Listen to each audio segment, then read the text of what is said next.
thanks everyone for having me here. In 1954, a man by the name of Joseph Paprowski made a remarkable offer to the people of New York City, and in my contention in my book, to the entire country. He boldly claimed that culture belonged to everyone. And it was a bold claim at that time for a theater practitioner. At the time, he was working for CBS. When to get a ticket meant spending a lot of money going to Broadway or the elite houses of New York, his contention was theater had to go to the people, had to go, in his words, to the neighborhoods where people lived and died. And so what he did is he borrowed a New York sanitation truck, flatbed truck, and he piled on sets and props and a collection of actors who no one had ever heard of before. And I'll tell you some of their names. James Earl Jones, Colleen Dewhurst, Sam Waterston, Raul Julia. And they went to parks and neighborhoods, often rough, tumble neighborhoods, and said, Shakespeare is for all of you. Shakespeare does not need to be spoken by British people with accents who have learned elocution, although there's nothing wrong with that. But Shakespeare can be ours. He started this in 54, and I want to fast forward 62 years. The New York Shakespeare Festival, which that was the inception of, is now Shakespeare in the Park, which is under the umbrella of a larger organization called the Public Theater. And I was sitting in 2016 on my sabbatical at their beautiful headquarters, the Delacorte Theater in Central Park. Not seeing Shakespeare. It was an afternoon. Shakespeare happens in the evening.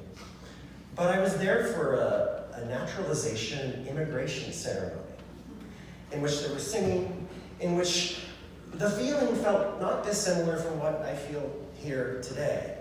And at the end, the Secretary of Homeland Security under Obama, Jay Johnson, administered the oath of citizenship to a bunch of immigrants on the stage.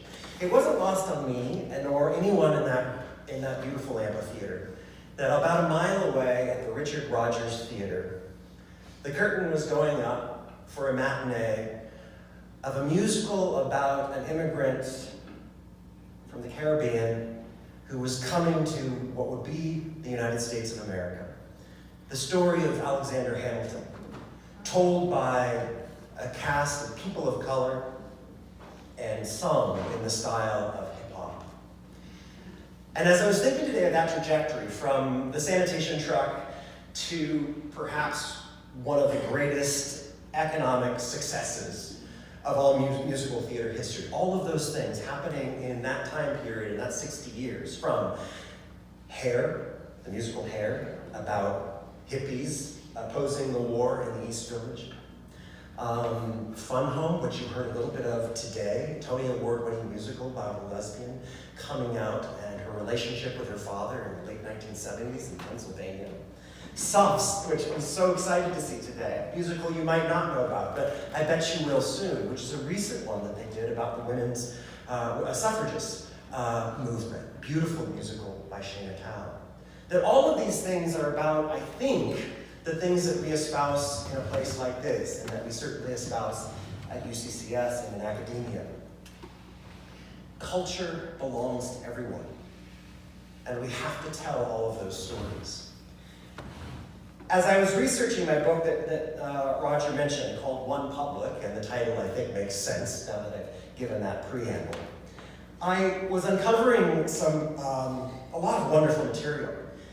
And one of Joseph Paprowski, who is better known as Joe Pap, one of his best friends gifted me, and no one had ever heard it before, a tape recording, about an hour, of Joe Pap just post-cancer diagnosis in 1988, talking about the ethos of this theater, the public theater that he created.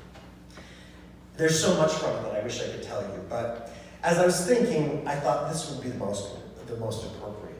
Well, what about a chorus line?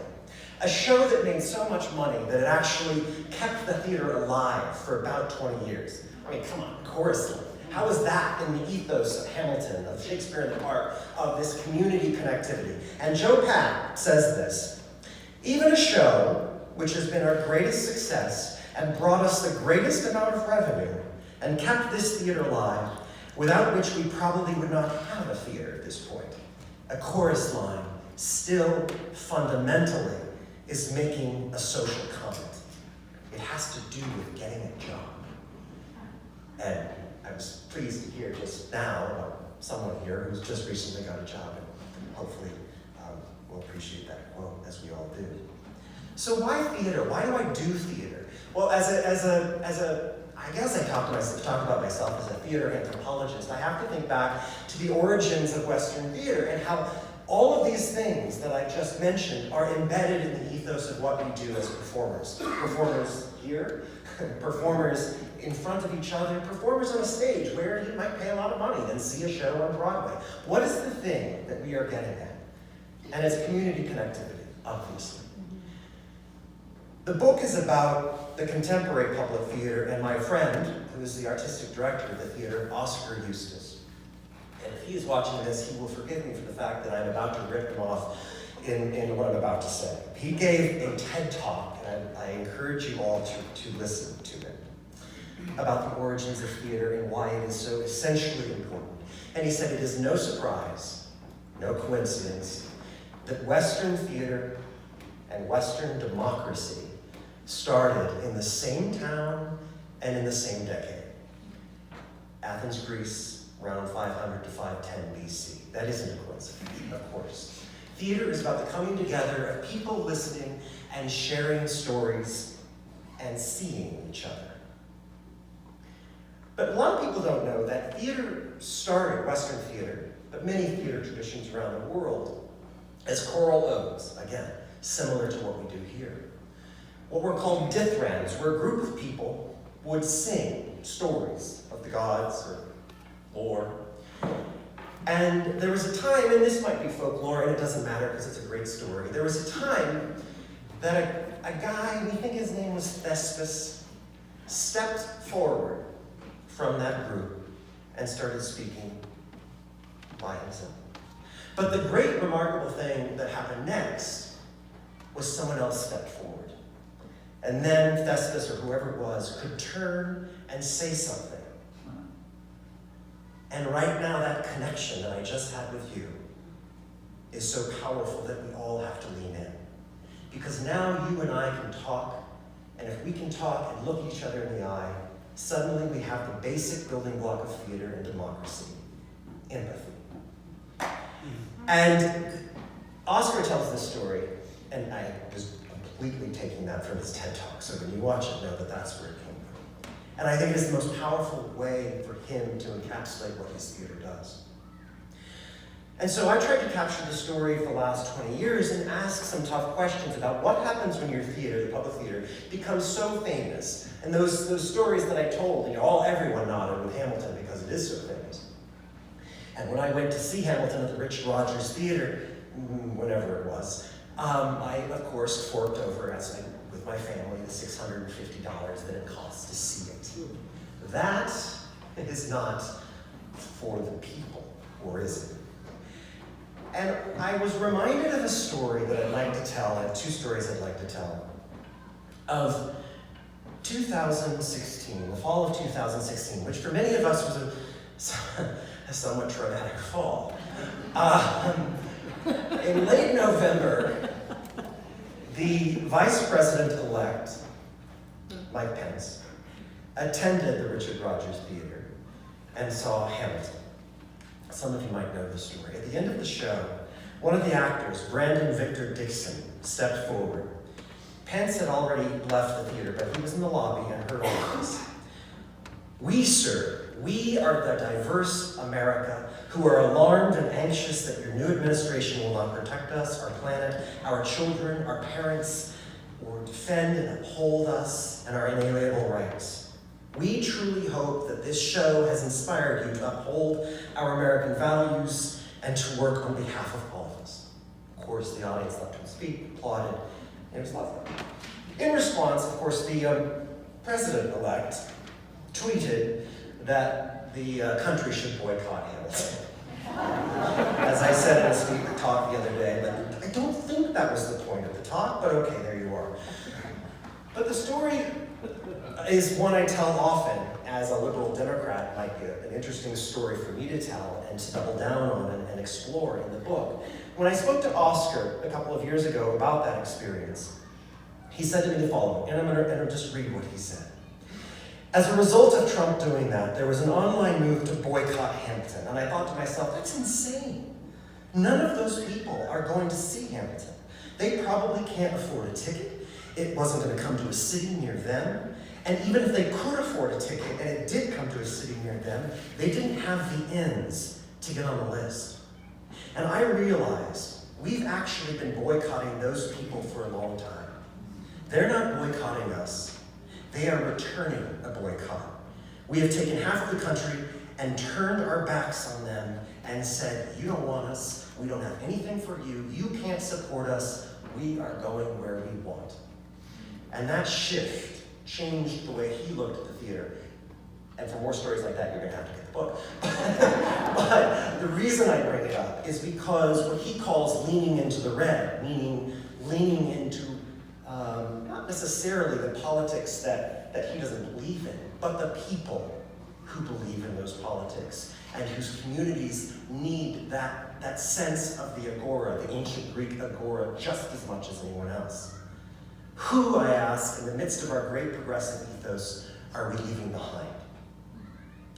So the public theater has embarked on a lot of things in the last 10 years, and one of the most powerful experiences I had was in answer to that question.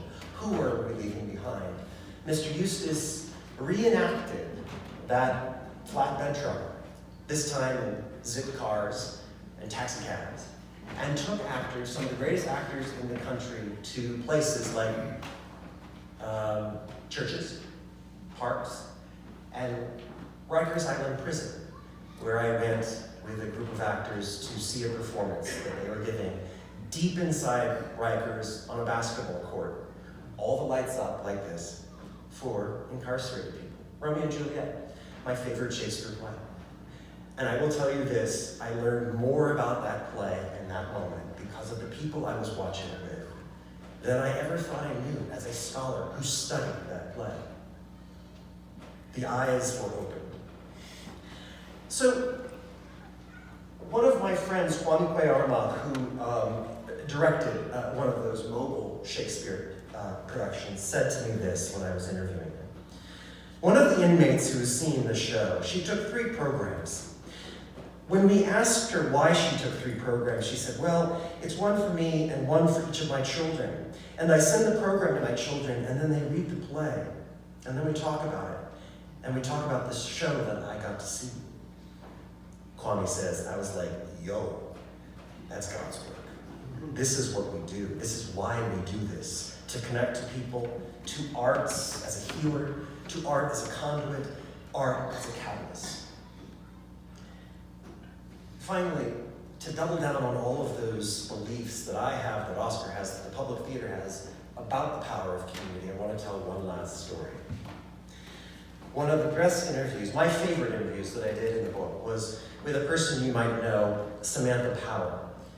During Obama's administration, she was the ambassador, the American ambassador to the United Nations. And one of the things that she did in her tenure as the ambassador, she would go to Central Park to see Shakespeare plays, she would go to the public theater, and she would kind of be selective. Like, I have this ambassador might like to see this show, might help our discussions later. But the story that she tells that I love so much is when she took Vitaly Churkin, who was the ambassador from Russia, and this was just after the first invasion of Ukraine. Not someone necessarily that we might think should have one of those prized tickets. But she said it was important, and she took him, and they sat in the center of the 2,000-seat amphitheater. And at the end of the show, as the lights come up and the actors come on stage to take their bows, Vitaly Churkin leapt to his feet. He was an actor as a kid, crying and starting applause. And all of those around him stood up, and the standing ovation evolved out of him. The humanity of that broke down the barriers of the geopolitics. And for her, it was one of the most powerful examples of the soft power of what American theater and American culture could be. That she could sit, this is me analyzing it, that she could sit with an ambassador from Russia and say, this is what we do, this is who we are, this is America. And I'll end with a quote from her, from Samantha Power. Just as voting now should be easier than it ever has been before instead of harder, so too, having experiences that are kind of countercultural, frankly, in their unifying potential and in their in-person, physical, convening potential. That should just be made easier. And if there is a theater at the center of the universe which remains for the time being and for the foreseeable future, New York City, that is also modeling Central Park on a sunny summer night as a kind of beating heart of not only our cultural universe, but our retained sense of an American family, or what's left of it, to render that enduring and more accessible, there is no greater cause than that. Thank you very much.